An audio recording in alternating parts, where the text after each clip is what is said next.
Muito boa noite para você. 5 pessoas foram presas em uma operação da Polícia Civil contra o tráfico de drogas e homicídios aqui no Recife. Grupo denuncia ter sofrido o golpe aplicado por uma agência de turismo que teria vendido pela internet pacotes falsos de viagens. Inundação dentro de um cruzeiro em alto mar. A água invadiu cabines do navio e os passageiros relataram momentos de terror. A Assembleia Legislativa de Pernambuco interrompe recesso parlamentar para discutir projetos financeiros do governo. O ministro de Portos e Aeroportos, Silvio Costa Filho, anuncia que vai deixar o cargo para disputar uma vaga no Senado. Nós também vamos falar sobre o Plano Nacional de Educação para os próximos 10 anos, que foi aprovado pela Câmara e deve ser votado no Senado no mês que vem. E todos os detalhes da rodada de hoje do Campeonato Pernambucano. Mais tarde tem esporte e retrô ao vivo aqui na tela da Globo.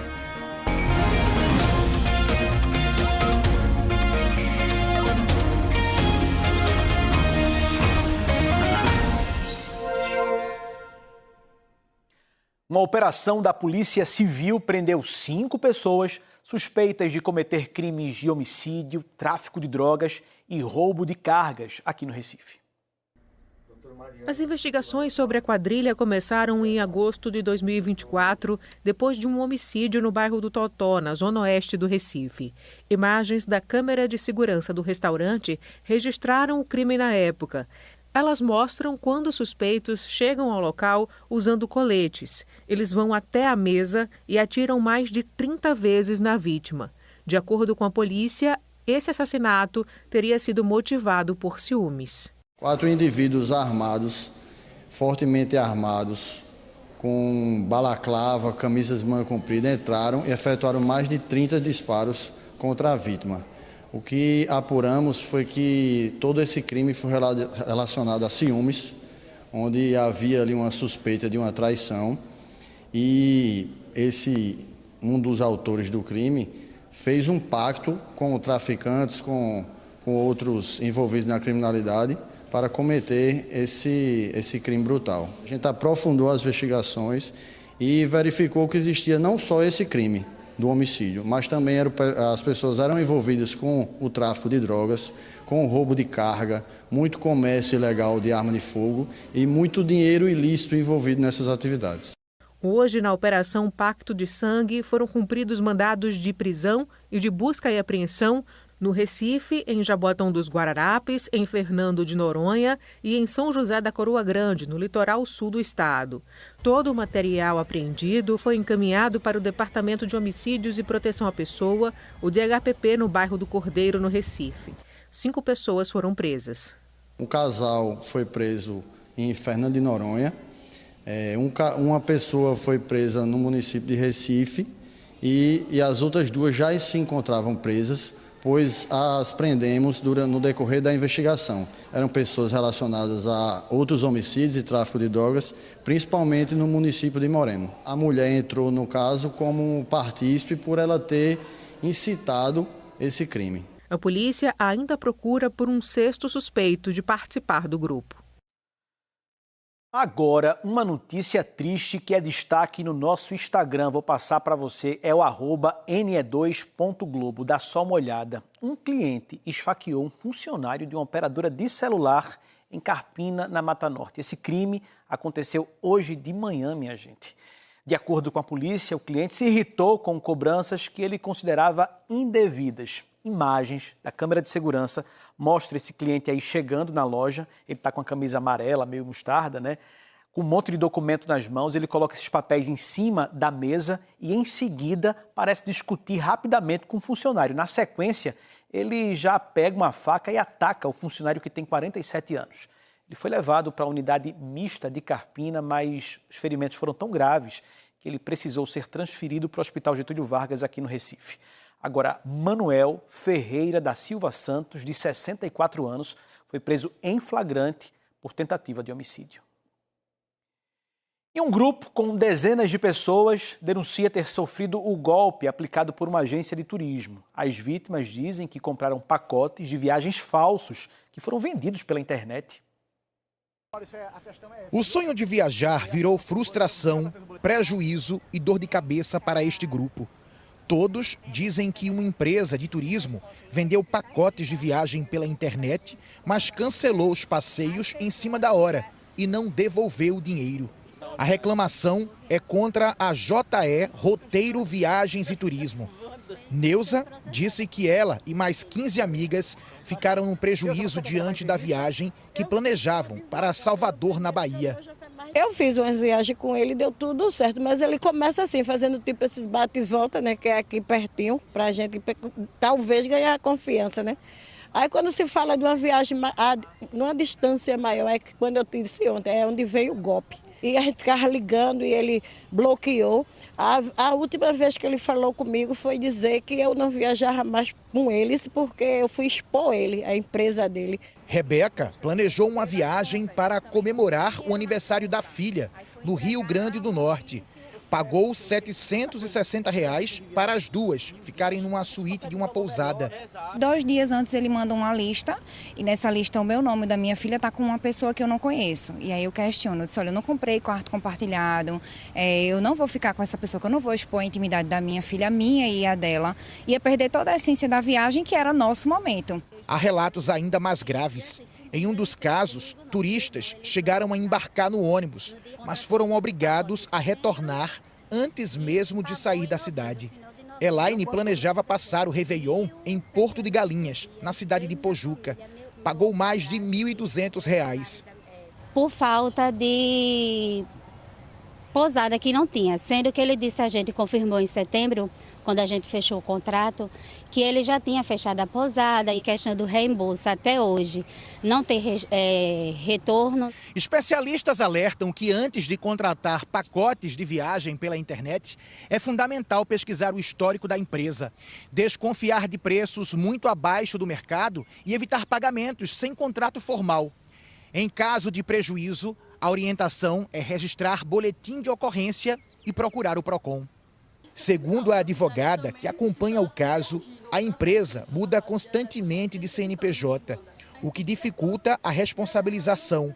O dono da empresa vive igual nômade, ele muda de endereço constantemente. Não tem como a gente localizar ele por endereço, tá? Então, e nem a empresa tem um endereço fixo. Tem no CNPJ, mas é fictício. Esse endereço ele não existe, porque eles se mudam constantemente. Então, realmente é só a justiça que vai poder localizar ele, a polícia fazendo o trabalho investigativo. A nossa produção entrou em contato com a empresa JE Roteiros, Viagens e Turismo, mas ainda não teve resposta. A Polícia Civil informou que investiga o caso. E uma família pernambucana viveu momentos de pânico em alto mar durante um cruzeiro. A cabine onde a família estava foi invadida por água do mar antes de ontem. O alagamento atingiu o 10º andar do navio. O cruzeiro saiu de Maceió, Alagoas, com destino a Santos, no litoral de São Paulo. O problema aconteceu entre o Rio de Janeiro e a Bahia. A água tomou conta de várias cabines e dos corredores também. O cruzeiro é operado pela MSC Cruzeiros. O G1 entrou em contato com a empresa, mas ainda não teve retorno. A Assembleia Legislativa de Pernambuco interrompeu o recesso parlamentar para discutir projetos financeiros que são considerados prioridades pelo governo. A Comissão de Constituição, Legislação e Justiça se reuniu para definir os relatores de projetos considerados urgentes pelo governo do estado. A reunião aconteceu no Plenarinho 2, na Alep, e foi o primeiro avanço concreto da convocação extraordinária feita pela governadora Raquel Lira. No dia 30 de dezembro, a governadora solicitou à Alep a convocação durante o recesso parlamentar. O objetivo era garantir a votação de 4 projetos de lei considerados essenciais para o funcionamento do Estado. O principal deles se refere ao orçamento desse ano. Os deputados da Comissão de Justiça vão analisar 3 dos 4 projetos do Executivo sobre renegociação de dívidas, destinação de empréstimos para programas sociais e uso de recursos do Judiciário na segurança pública. Os relatores foram sorteados pela deputada Socorro Pimentel, do União Brasil, líder do governo na Alep. Entre os 3 sorteados, 2 deputados da oposição. Na reunião de hoje, o presidente da Comissão de Justiça, deputado Alberto Feitosa, do PL, definiu prazos e os próximos passos. Vai ser distribuído esse material aos relatores. Eles vão ter o prazo para poder apresentar os seus relatórios, findado esse prazo, 48 horas depois, vamos encontrar, logicamente, uma melhor data para que seja uma terça ou uma quarta-feira. Sempre é mais fácil o deslocamento dos deputados, sobretudo nesse período de recesso, como também ano eleitoral, para que estejam todos presentes. Vamos colocar em discussão e aí eles serão aprovados ou rejeitados. O projeto do Orçamento do Estado para 2026 ficou fora da pauta da Comissão de Justiça. Segundo a Procuradoria da Alep, o texto deve tramitar apenas na Comissão de Finanças, por tratar exclusivamente de matéria financeira. Até o momento ainda não há data definida para essa análise. Atualmente existem 2 orçamentos do Estado em disputa. A governadora sancionou a lei orçamentária, mas vetou alterações feitas pelos deputados. No mesmo dia, o presidente da Alep, Álvaro Porto, do PSDB, promulgou a lei sem os vetos do Executivo. Ele alegou que os vetos apresentavam problemas formais. Como um Estado não pode funcionar com 2 orçamentos ao mesmo tempo, o caso foi levado à Justiça.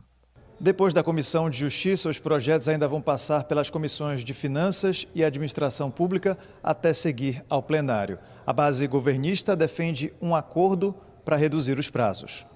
Nossa expectativa é que esses projetos sejam analisados dentro desse prazo do período extraordinário e que esses projetos são importantes para que os serviços essenciais do Estado eles sejam mantidos e outros sejam implementados.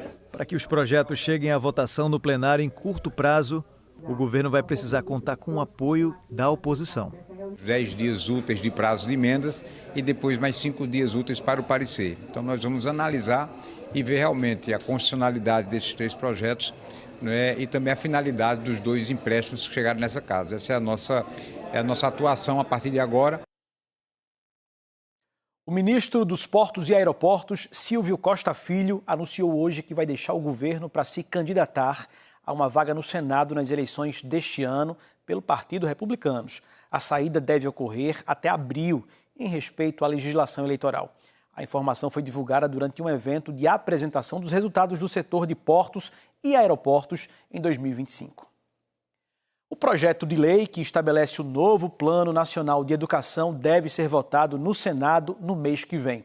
O documento traz metas para a educação pelos próximos 10 anos.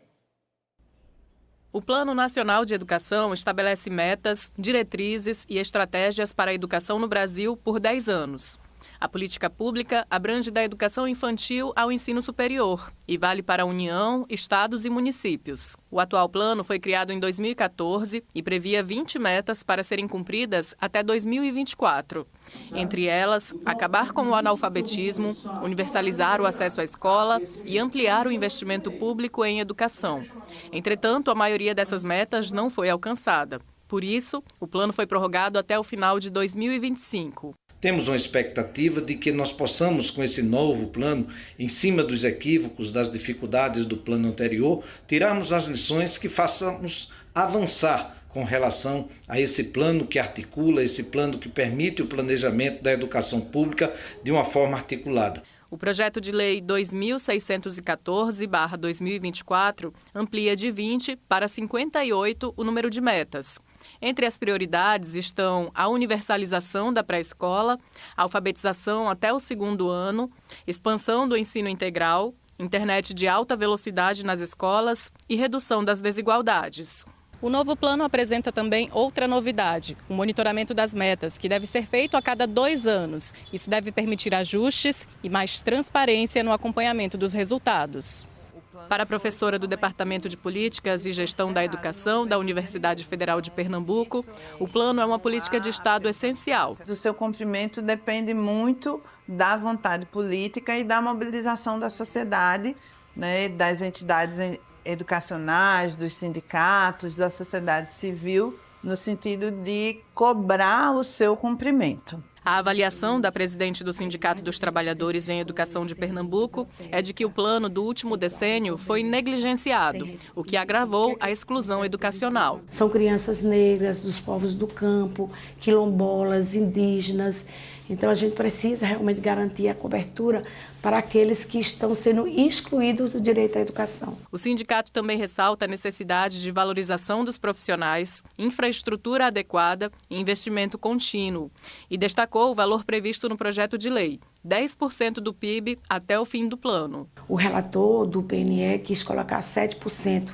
Nós fizemos uma luta, uma mobilização junto aos parlamentares e permaneceu no relatório os 10% do PIB, foi aprovado. Essas metas só vão se realizar se a sociedade civil cobrar dos governos municipais, estaduais e do governo federal a implementação dessas metas que estão sendo estabelecidas na lei, porque ainda tem a tramitação no Senado. Foi aprovado na Câmara dos Deputados, vai para o Senado. Depois do intervalo, o Galo da Madrugada vence batalha judicial contra o Atlético Mineiro pelo uso da marca. A gente explica já já essa disputa.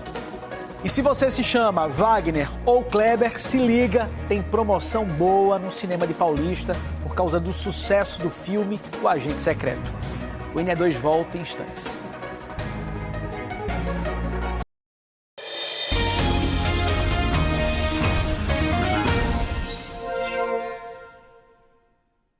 A jornalista Jo Mazzarolo, ex-diretora de jornalismo da Globo Pernambuco, toma posse hoje na Academia Pernambucana de Letras. A repórter Lília Oliveira traz pra gente as informações ao vivo da cerimônia. Boa noite, Lília. Boa noite, Jo.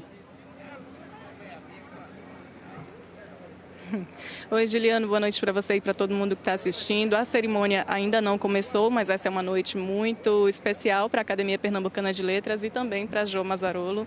Jo, boa noite. Gostaria que você contasse para a gente do sentimento desse momento, né, de receber esse título tão importante. Eu estou emocionada, com muita honra e ao mesmo tempo com a responsabilidade de congregar a arte, a literatura e a cultura que estão nesta academia, junto com os acadêmicos que estão aqui, com Lorival Holanda, que é o presidente, para que a gente consiga cada vez mais fazer com que esta casa ela consiga estar mais próxima das pessoas. Jo, fala também da sua relação entre jornalismo e literatura. Recentemente você lançou o seu primeiro livro, né? Como é que isso agrega à academia? Há muitos acadêmicos que estão aqui, em outras academias, eles trabalham muito o cotidiano, o dia a dia, a vida das pessoas. E o jornalismo também trabalha isso. Então, nada melhor do que você juntar essas histórias e você contá-las para as pessoas, estimular a leitura, estimular o hábito de ler e você trazer as pessoas para a academia para que cada vez mais a gente consiga fazer com que a arte e a literatura estejam presentes na vida das pessoas. Sobre ocupar essa cadeira que era de Eliane Caldas. Eliana Caldas era uma pianista precoce, ela tinha uma defesa absurda da nossa música, da música clássica, tanto no Brasil quanto no mundo. E ocupar a cadeira que era dela é você fazer a extensão, tentar usar palavras aonde ela fazia as pausas da música, porque dentro da música a pausa ela fala. Então, e a música também ela se junta com a letra. Então, nada melhor do que você juntar essas duas coisas, mas é uma responsabilidade muito grande. Jo, muito obrigada, viu? Parabéns pelo título. Jo Mazzarolo, que foi diretora de jornalismo da Globo por mais de 20 anos, nossa mestra, parabéns. Obrigada. Juliano. Obrigada. Obrigado, Lília, pela entrevista. Obrigado, Jo, e parabéns pelo título. Boa noite para vocês. A gente segue o NE2, porque o filme O Agente Secreto conquistou o Globo de Ouro em 2 categorias. Muito desse sucesso se deve a 2 figuras: Kleber Mendonça Filho, diretor, e o ator Wagner Moura. Aí, um cinema em Paulista lançou uma promoção. Quem conta pra gente é Diogo Franco, que já pelo nome, já sei que não tá nessa promoção não, Diogo. Boa noite pra você. Tô não. Boa noite, Juliano. Boa noite. Tô não, viu? Meu nome é Diogo, mas quem tiver o nome Kleber e Wagner vai poder sim assistir filme de graça. A informação é essa aqui. Isso aqui está sendo bem bacana, porque é uma homenagem também que o cinema está fazendo em razão ao título, né, do Globo de Ouro para Wagner e também para Kleber, né? Melhor filme de língua não inglesa e também de melhor ator. Vou conversar agora com Jardison Douglas, ele que é aqui do cinema, representante do cinema. Bem-vindo ao NE2. Boa noite para você. Como é que as pessoas que têm o nome Wagner e Kleber podem assistir aqui o filme de graça? Bem-vindo. Boa noite. Então, basta vir na nossa bilheteria com o seu documento oficial, pode ser uma certidão de nascimento, pode ser um RG ou CNH, apresentar um dos atendentes e ele vai retirar o ingresso de graça para você para qualquer sessão. Certo.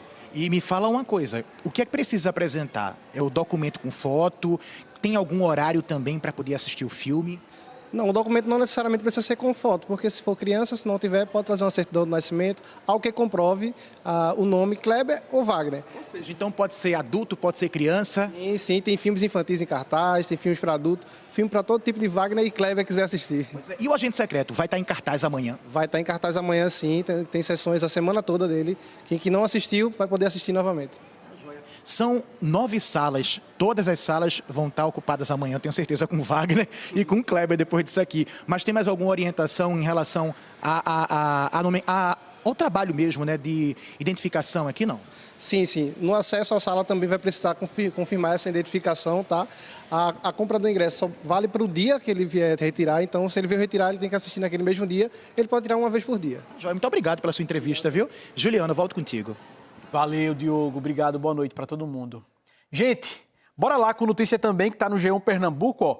Bloco de Carnaval, Galo da Madrugada venceu uma batalha judicial contra o time Atlético de Minas Gerais. E você não ouviu errado não, viu? Essa história tá no G1, como eu falei. Tem QR Code para te levar para a reportagem. Mas eu vou adiantar para você esse moído todo. Seguinte, um dos maiores blocos de carnaval do Brasil foi parar no tribunal porque o Atlético Mineiro, que também é conhecido como Galo, acha que tem direito exclusivo do uso da palavra e alegou violação de marca. Já pensou?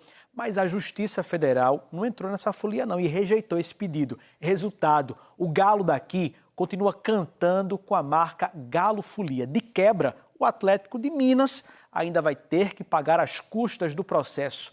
A decisão é de primeira instância e por isso cabe recurso. O Galo da Madrugada disse que a Justiça reconheceu a história do bloco. Já o Atlético Mineiro não informou se vai recorrer. E depois de 3 anos afastada das piscinas, a pernambucana tricampeã mundial, Etienne Medeiros, volta a competir e está de olho em uma vaga nas Olimpíadas de 2028.